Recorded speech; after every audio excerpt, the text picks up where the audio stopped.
Terceiro Evangelho, capítulo 7, e deixa lá no 7. Antes da gente começar a ler,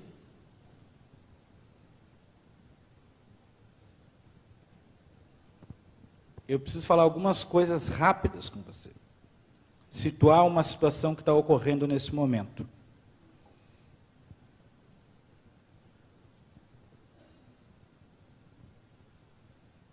Deixa eu inclinar aqui para ficar mais fácil para eu enxergar. Bom, o período que está sendo escrito, esse evangelho, é um período no qual Jesus já tinha subido aos céus, muita coisa estava acontecendo, alguns dos apóstolos já tinham morrido, estavam morrendo, um dos grandes apóstolos da época, que era Paulo, ele já estava no final da vida dele.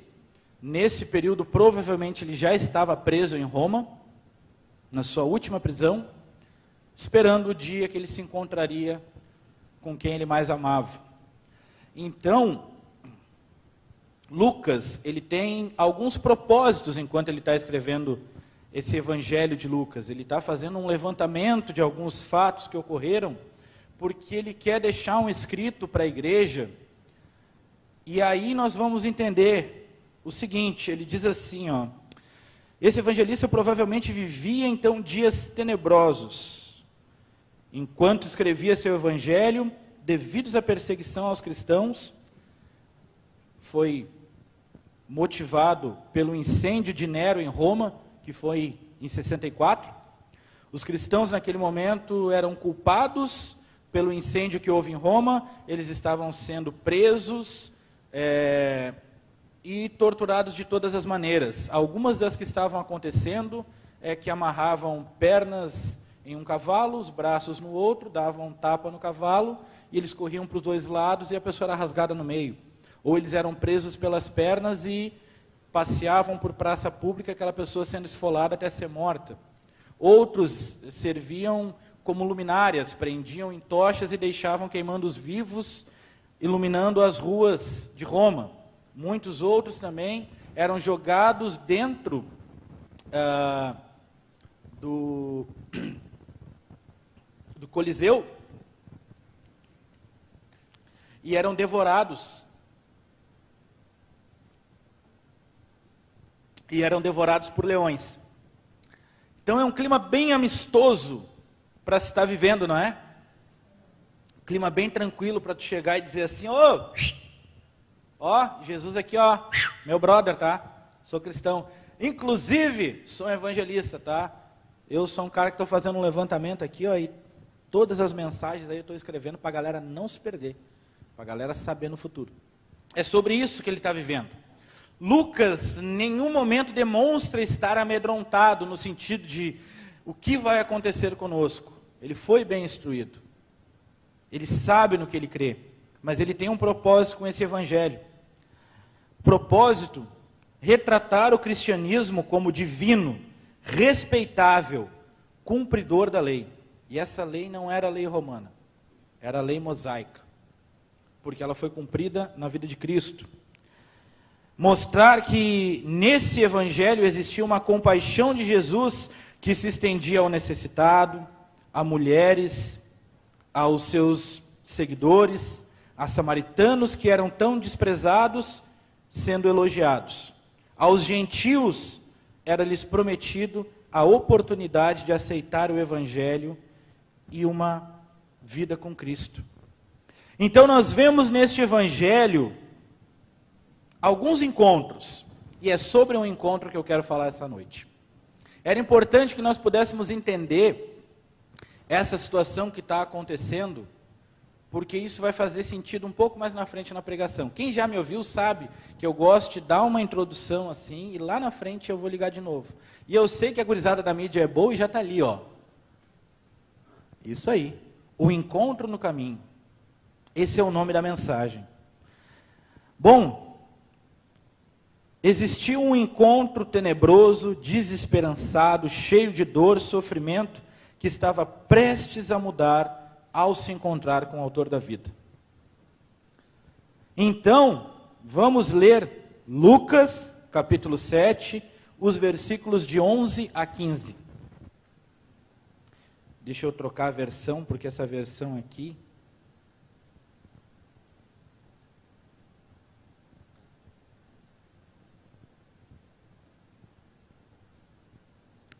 E aconteceu pouco depois, ir ele à cidade chamada Naim, e com ele iam muitos dos seus discípulos e uma grande multidão.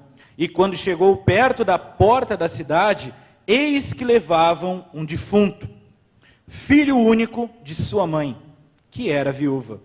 E com ela ia uma grande multidão da cidade. Vendo-a o Senhor, moveu-se de íntima compaixão, e por ela disse-lhe: não chores. Eis que chegando, tocou o esquife, ou seja, o caixão, e os que o levavam pararam, e disse: jovem, eu te digo, levanta-te. E o defunto sentou-se, e começou a falar, e o entregou à sua mãe. Aqui paramos. Coloca a imagem lá de novo. Gente, eu sou professor de história, tá? Então eu gosto de umas imagens velhas, antigas, tipo aqueles livros bolorento, coisa e tal. Talvez você não esteja entendendo o que significa essa imagem, mas essa imagem, ela foi uma retratação desse encontro. Esse rapaz era o defunto. Aqui nós vemos uma retratação de Jesus e a multidão em torno. Isso que me deixou, eu quis que essa imagem tivesse aqui, para que nós pudéssemos ter uma noção visual do que estava acontecendo. Bom, é sobre esse encontro que eu quero falar essa noite. Esse encontro que era tão tenebroso, ou seja, uma multidão caminhando, carregando um defunto, que era o filho de uma mãe, e essa mãe era viúva, e esse filho era filho único. Essa mãe só teve um filho, pois ele era único, óbvio, né? Mas essa mãe já tinha passado pelo luto do seu marido. E agora ela está tendo que passar pelo luto do seu único filho. Como será que estava o coração dessa mulher? Como será que ela caminhava ao lado do seu filho morto? Pensa bem. Eu escuto há 2 anos vários casos de pais chorando, dizendo: um pai não pode enterrar um filho. E aqui tem alguns outros dados que um pouco mais à frente nós vamos entender sobre a vida dessa mulher. Mas antes da gente chegar lá, eu quero que você fique com isso na sua mente. E a primeira coisa que nós precisamos entender sobre esses encontros é que esse encontro foi proposital, porque Jesus é proposital. Tá? Deus não é... Isso aqui, quando eu escrevi há 2 anos atrás, eu disse assim: eu não acredito que eu falei isso na igreja. Mas eu trouxe de novo. Deus não é um velho caduco que perdeu o controle sobre as coisas. Talvez algumas filosofias que você possa ouvir, escutar na mídia, que possam trazer a você, que grandes influenciadores e pensadores possam dizer, podem até falar sobre esse tipo de coisa. Mas não, a religião não é o ópio do povo, segundo Marx. Não é. O tipo de revolução que ele acreditava que funcionaria até hoje não existiu e nunca vai existir. Deus não é um velho caduco. Ele tem o controle sobre todas as coisas. E ele é proposital em todas as coisas, inclusive na morte de um filho único de uma viúva. Outra coisa que nós podemos entender então, nada acontece a mero acaso. Basta entender a qual objetivo a situação servirá. Se vocês estiverem com o versículo aí, pode colocar o de Romanos, por favor. Gente, essa frase que eu coloquei, eu quero falá-la para vocês de novo com calma. Nada acontece a mero acaso, vírgula. Basta entender a qual objetivo a situação servirá. Ai, Senhor, eu estou passando por uma dificuldade, né? Que nem diz a música, eu estou passando pela prova dando glória a Deus. Amém, que bom. É assim que a coisa tem que ser com a gente. Está doendo, mas a gente está dando glória a Deus. Mas, Senhor, está difícil. Senhor, eu não estou entendendo. Por quê? Não é por quê. Senhor, eu não entendi. Eu estou passando por uma situação bem dolorosa na minha alma. Mas me faz descobrir para que isso vai servir. Você vai ter resposta. Porque a Bíblia diz em Tiago que muitas vezes nós não recebemos algo porque não sabemos como pedimos.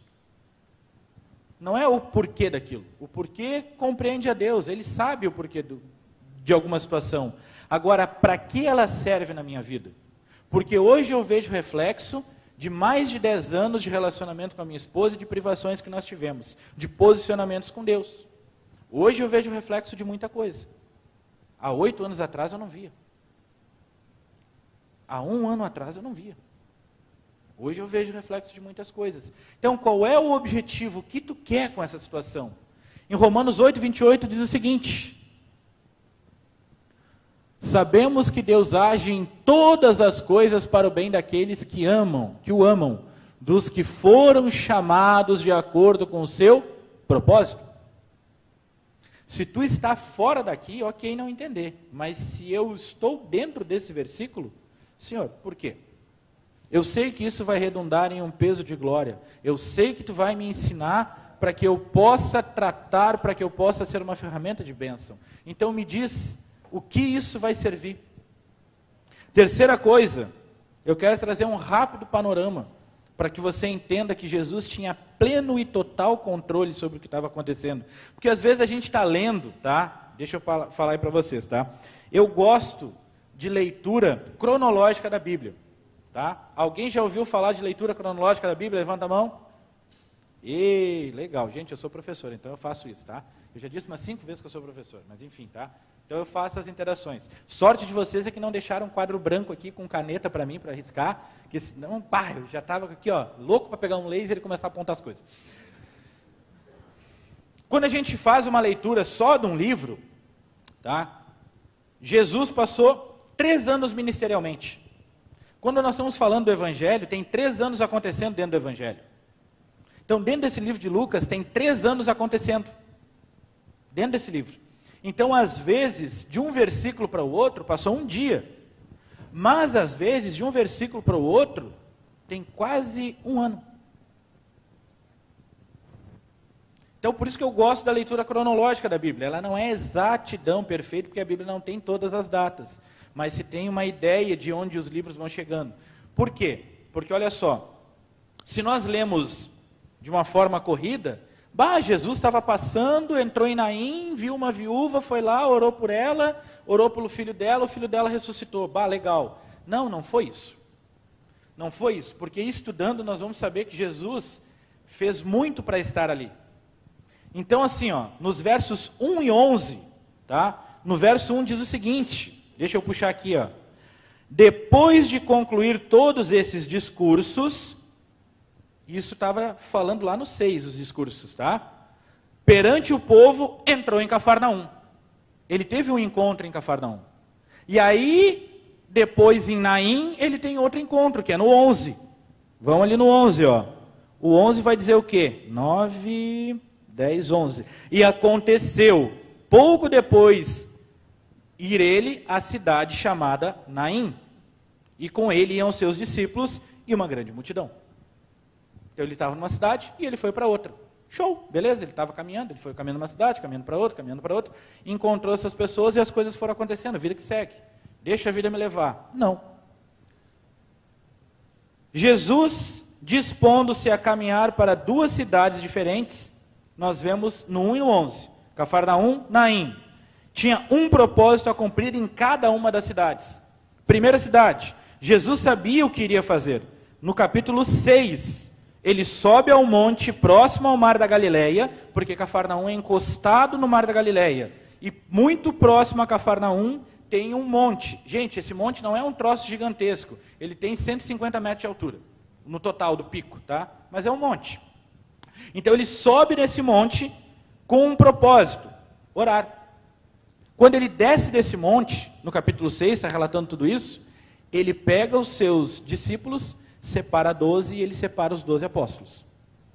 Ele termina de separar os 12 apóstolos, começa uma multidão trazer gente para perto dele, e aí essas pessoas têm lepra, têm doenças, têm um monte de coisa, ele começa a operar milagres, curar. E aí está uma multidão na frente dele, o que ele faz? Se você for lá no 6, você vai descobrir que ele começa as bem-aventuranças. Tanto que esse monte é chamado de Monte das Bem-aventuranças até o dia de hoje. Se você colocar lá no Google Earth, lá, Monte das Bem-aventuranças, vírgula, Israel, pumba, ele vai botar o íconezinho lá na frente. Tu vai achar. Está lá, até hoje é chamado assim. Ele faz isso, ele separa, ele ora a Deus, ele desce do monte, ele separa os seus 12 apóstolos, ele cura pessoas ali no pezinho do monte, ele faz todo esse sermão das bem-aventuranças. Quando ele termina o sermão das bem-aventuranças, é o verso 1. E depois de concluir todos os discursos perante o povo, então ele decide entrar em Cafarnaum. Só que tem uma coisa, olhando assim, tipo, o monte é aqui, né? Beleza, Jorge, tá todo mundo legal? Tá, vamos aqui, ó. Opa, cheguei em Cafarnaum. Não. Desse monte até Cafarnaum são 6 quilômetros. E exatidão 100 metros. Isso dá 1h20 de caminhada. Jesus ia caminhar com uma multidão 1h20 por nada? Tu caminharia 1h20 por nada? Tu caminharia 6 quilômetros numa temperatura média de 35 graus por nada? Não. Ninguém faz isso por nada. Algum propósito tem. Nem que seja para emagrecer. Mas algum propósito tem. E falando nisso, brasa ativa, tá? Gurizada sobe monte, faz umas loucuragens legal aí, tá? Por isso que pedala, por isso que os guris estão tudo slim, os guris estão tudo slim ali. Tá devagar, dá para fazer no quê? Uns 40 minutos, né? Enfim, beleza, ele entrou em Cafarnaum. O que acontece em Cafarnaum? Talvez você não lembre, mas lá no início vai ter o quê? O servo de um centurião adoeceu e está passando por grandes dores. E esse centurião é gentil, mas esse centurião está se relacionando com os judeus. E ele sabe que existe um Deus, ele sabe que existe a promessa de um Messias, e ele simpatiza com esse Deus. Só que é o interessante que ele escuta falar que tem um cara na terra que cura pessoas. E até então nunca ninguém fez isso. E aí ele manda, por favor, pega uns anciãos ali que gostavam dele, do povo, diz assim, chama Jesus, porque talvez ele ore, porque ele vai orar pelo meu servo e o meu servo vai ser curado.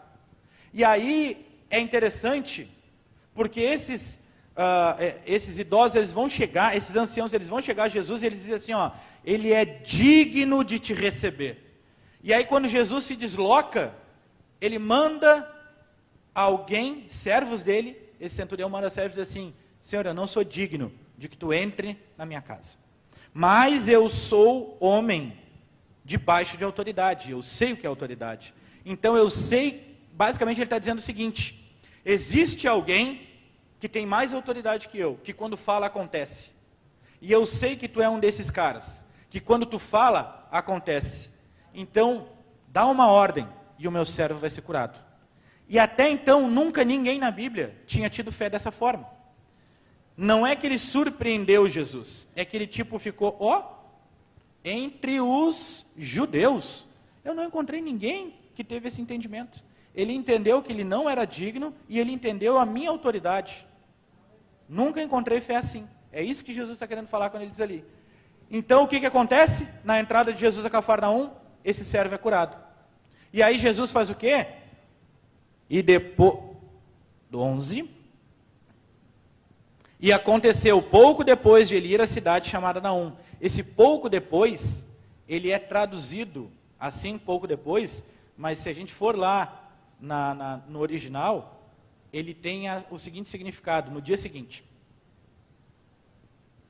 Jesus, ele não passou um dia em Cafarnaum, ele cumpriu o que ele tinha que cumprir e ele decidiu ir para Naim. Sabe como é que eu tenho certeza do que eu estou falando? Porque de Cafarnaum a Naim são 50 quilômetros e ele fez a pé. E isso dá em torno de 12 horas, no passo de Jesus, né? Gurizada do Brasativo ali fazem menos tempo. Bate exatamente com no dia seguinte, que a versão relata. Pergunta: tu caminha 50 quilômetros para ir a uma cidade, eu quero caminhar? Não, né? Eu não faria isso. Se eu tenho que realmente ir, tem um propósito para eu ir lá, ok, eu preferia ir de carro, né? Mas Jesus não tinha carro na época, então ele foi caminhando com todo mundo. Ele tinha um propósito, então ele foi. E ele chega lá, e quando ele entra na porta, o propósito dele está olhando para ele. A Bíblia diz que quando ele está chegando à porta de Naim, vem vindo então uma procissão funeral. Pronto. Está ali o propósito de Jesus caminhar 50 quilômetros, pelo menos 12 horas.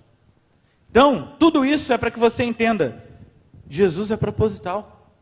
A partir de hoje, por favor, nunca mais pense que se alguma coisa aconteceu, ela não tem um propósito.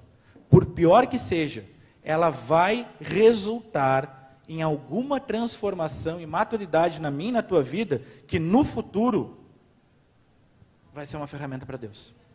A segunda coisa, tá?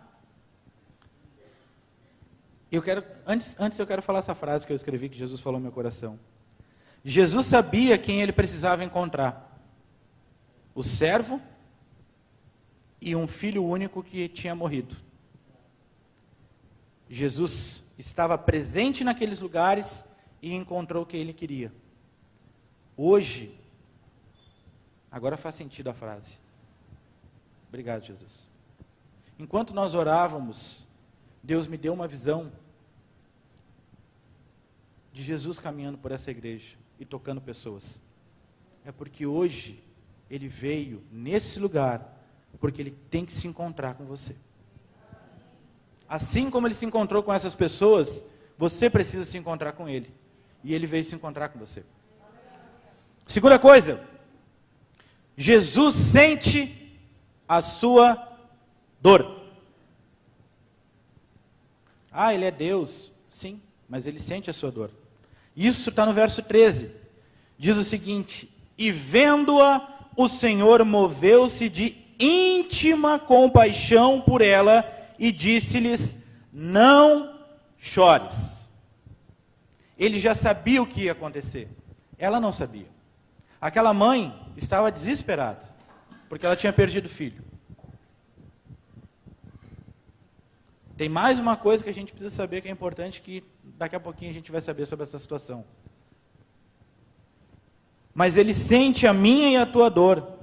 Jesus veio em carne, pagando todo o preço, selando a verdade sobre nós, sendo aprovado em toda a tentação que nos sobrevém. Por isso que ele sente a minha e a tua dor. Ah, mas como assim, Rafael? Lá em Hebreus, capítulo 2, versículo 18, vai dizer o seguinte: considerando, portanto, tudo o que ele mesmo sofreu, quando tentado, ele é capaz de socorrer todos aqueles que semelhantemente estão sendo atacados pela tentação. Basicamente aqui está dizendo o seguinte: meu querido, não teve nada neste mundo e nunca terá alguma coisa neste mundo que ele já não tenha sofrido e que ele não possa te ajudar. Ah, mas a minha dor é muito grande. Não te preocupa, não é maior do que ele já passou. E ele já venceu, para que hoje você pudesse também ter a vitória. No mesmo livro, Hebreus, no capítulo 4, dos versículos 14 a 16, diz: concluindo, tendo em vista que temos um grande sumo sacerdote, que foi capaz de adentrar aos céus, Jesus, o Filho de Deus, mantemo-nos com firmeza nossa declaração pública de fé, pois não temos um sumo sacerdote que não seja capaz de compadecer-se das nossas fraquezas, mas temos o sacerdote supremo, que a nossa semelhança foi tentado de todas as formas, porém sem pecado algum. Portanto, acheguemo-nos com toda a confiança ao trono da graça, para que recebamos misericórdia e encontremos o poder que nos socorre no momento da necessidade. Ele nos deu autorização para entrarmos no trono da graça. Ele está falando, isso aqui é a antiga aliança. Ninguém poderia entrar no templo, só tinha que ficar numa parte que era chamada átrio. A presença de Deus ficava no Santo dos Santos. Ali só o sumo sacerdote podia entrar, depois de todo um ritual de purificação. E ainda assim tinha 12 guizinhos aqui, ó, na parte de baixo da orla dele, e uma corda amarrada na cintura. Porque se ele tivesse feito tudo e ainda tivesse pecado, quando ele entrasse lá dentro, ele ia ser fulminado e ia morrer. Então o barulho do guizo ia parar. Aí os caras pegavam e puxavam com aquela cordinha, o defunto, e aí deu ruim para ele. Ele era o único. Então o que está dizendo aqui, ó? Não precisa de mais ninguém para interceder mediante a qualquer tentação ou dificuldade. Ele é o supremo sacerdote, não existe ninguém acima dele. E ele deu entrada confiadamente diante do trono da graça, ou seja, diante dele. Então ele sabe o que você está sentindo e o que eu estou sentindo. Ah, mas parece que... Fala com ele. Já falou com ele? Porque muitas vezes a gente reclama. Mas falar com ele que é bom, não. Vai reclamar para ele, cara. Ah, tá ruim. Falou para o chefe, falou para a mãe, falou para a esposa, falou para amigo, para todo mundo. Já orou? Ah, capaz que Deus vai, né? Ele é o principal interessado. Reclama para ele. Teve uma situação que eu passei há 10 anos atrás. Minha esposa sabe disso, que ela era não era minha esposa ainda. Nós estávamos ali noivos, né? E aí, aconteceu uma situação, e eu era seminarista na época, e eu tinha um computador que eu tinha com muita dificuldade comprado, e aí eu queria dar aquele meu computador como uma oferta, porque eu queria que algo gigantesco acontecesse. E aí eu via testemunhos assim, que as pessoas chegavam no culto e diziam assim: ah, porque eu fiz um propósito com Deus, e eu disse: ah, Senhor, se tu não me der tal coisa, eu não te sirvo mais. E Ele me deu. E aí, pegou, né? Pegou. Só pela risada tu pegou. E eu disse assim: Senhor, se o Senhor...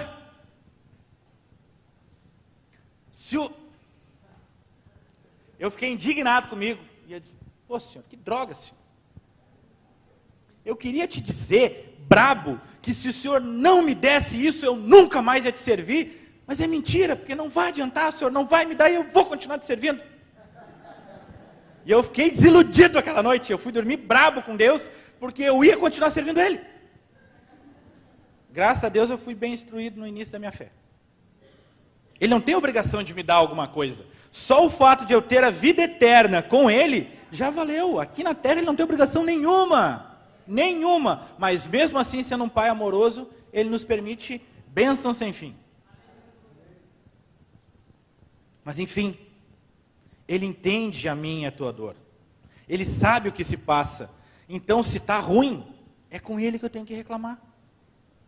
Não é com os outros, é com Ele. E uma dica, tá, gente? Não é por isso, mas eu gosto bastante de orar no banho. Uma dica: o banho é o melhor lugar para reclamar para Ele, porque se tu chorar, aquela coisa toda, já está tomando banho, está tranquilo, entendeu? Aproveita. O único problema é que se for muito longo, pode ser que a conta d'água dê uma de luz também. Então não importa o tamanho da minha e da tua dor, tentação, provação, dificuldade ou problema, o que você esteja passando, acheguemo-nos com toda a confiança ao trono da graça, para que recebamos misericórdia e encontremos o poder que nos socorre em todo momento de necessidade. E agora, me encaminhando para o fim, não estou com a Bíblia física para fechar ela aqui, né? Como tática para dizer, ó, estou acabando. Jesus não se importa com o que nos importa. Eu e você nos importamos normalmente com coisas que ele não se importa. E lá em Santa Catarina, ouvindo o Benny Liebscher falando, não, a Misty Edwards, falando sobre isso, foi um choque na minha vida. Muitos anos atrás, eu ouvi alguém falando, Jesus não se importa com o que você se importa. E eu fiquei, como assim? Na época eu era ministro de louvor e eu tinha um sonho de gravar um CD. Eu tinha 18 músicas, inclusive elas ainda existem. Sei lá, né? Vai que cola, né? De repente alguém quer gravar. E eu, Senhor, porque assim, ó, essas músicas são bênçãos, o Senhor me deu, e assim, eu vou gravar um CD, e aí sabe o que vai acontecer? Eu vou rodar pelos lugares, essas músicas vão abençoar as pessoas, até aí estava legal. E aí assim, ó, ministrar para multidões, entendeu? E aí vai ser tipo assim, Fernandinho para cima, e pá. E aí eu lembro que a frase que aquela mulher disse, bateu exatamente com esse desejo, ela disse assim, todos querem vir para cima do palco, mas poucos querem o lugar de adoração. Eu estava me importando em gravar um CD, ser famoso, cantar minhas músicas como todo mundo. Mas Jesus estava me dizendo, eu não me importo que tu grave um CD. Eu não me importo que essas tuas músicas nunca sejam escutadas, ouvidas por ninguém. Se o teu propósito não for compromisso, não for adoração, não for te relacionar comigo, se é comercial, não me importa nem um pouco. E quantas vezes eu e você nos importamos com tantas coisas que não tem nada a ver com o que ele se importa. Por isso que na maioria das vezes o que nós nos importamos não é o que ele se importa. E por isso que dá ruim.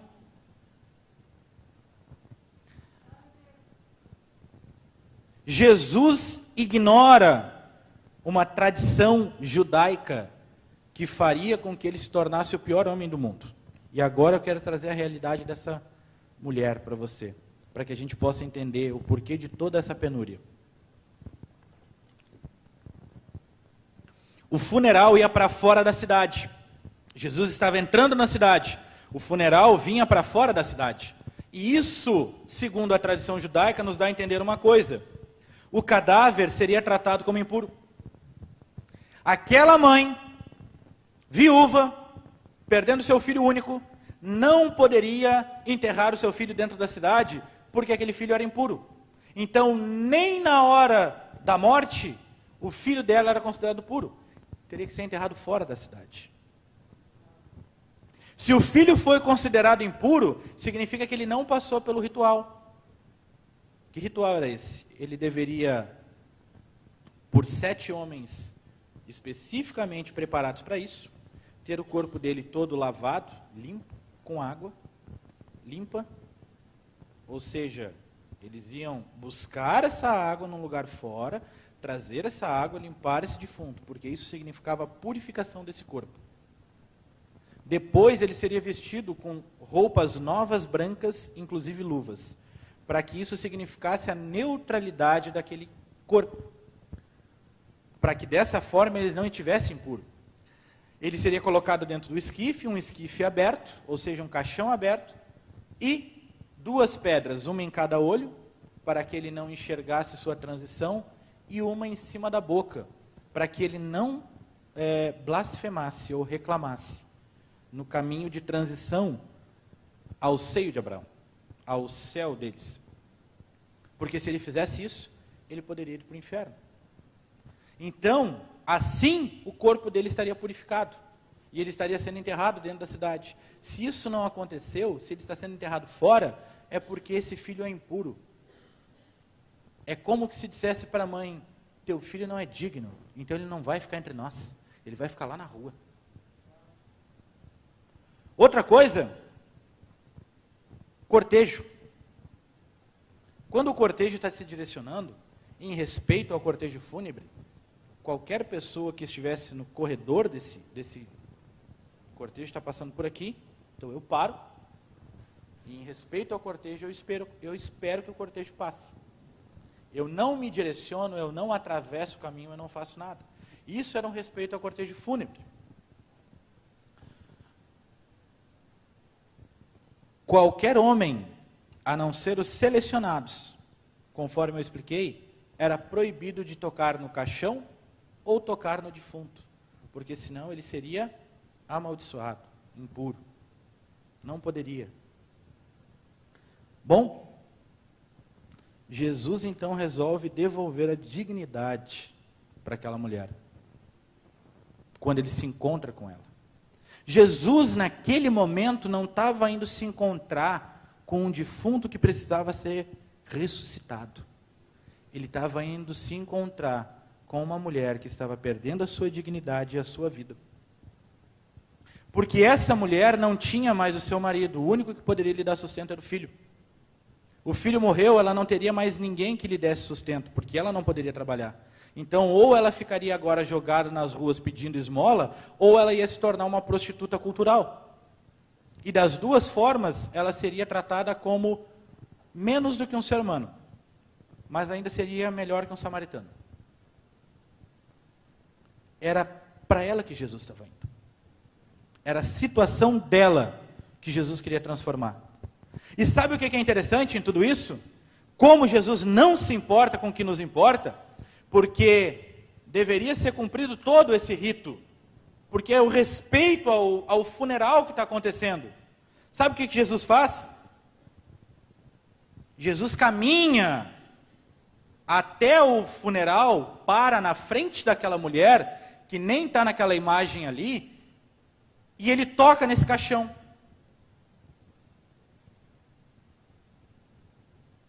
E ele toca nesse morto. E está todo mundo nesse momento pensando, esse cara está louco.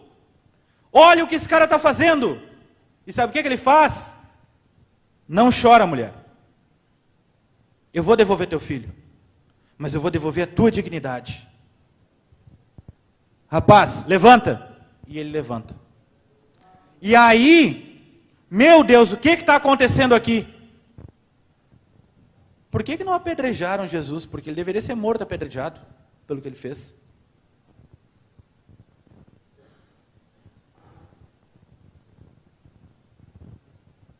Jesus não se preocupa com o que me preocupa. Ele não se importa com o que eu me importo. Porque se fosse eu ficaria parado esperando todo esse ritual passar. E eu diria, coitada dessa mulher, ela vai se tornar uma prostituta ou uma pedinte. Deus, tenha misericórdia dela. E eu seguiria o meu caminho.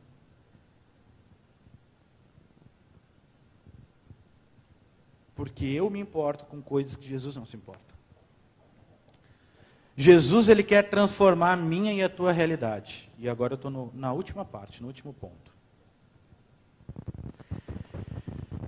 Sua dor tem propósito, e ela não é para sempre. E 2 Coríntios nos afirma isso.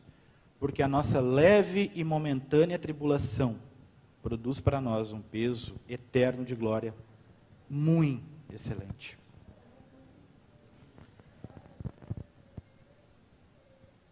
Você não vive para essa terra. Para de pensar isso. Para de pensar nessa mentira. Você não vive para cá. Você não foi feito para viver nessa terra. Se você olhar Gênesis, e você começar a ver a genealogia, aqueles homens viviam quase 1000 anos. Isso é um reflexo do Éden. Isso é um reflexo geracional. Nós fomos criados para viver com Deus, numa realidade eterna, onde não tem fim, e onde não existiu início. Porque a Bíblia diz que Ele é Pai da eternidade, ou seja, Ele é tão soberano e grandioso, que Ele criou uma realidade chamada eternidade, porque Ele é Pai dela. E é ali que nós vamos viver.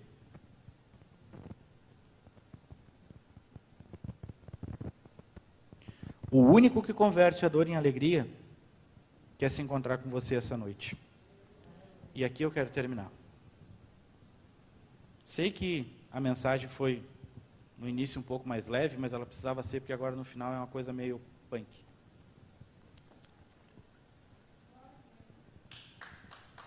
Existem viúvas essa noite.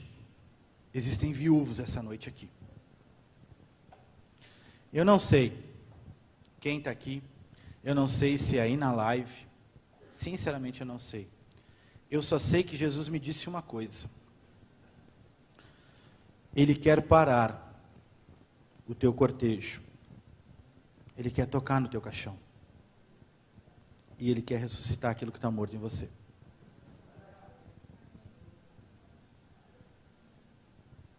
Então eu quero te convidar essa noite.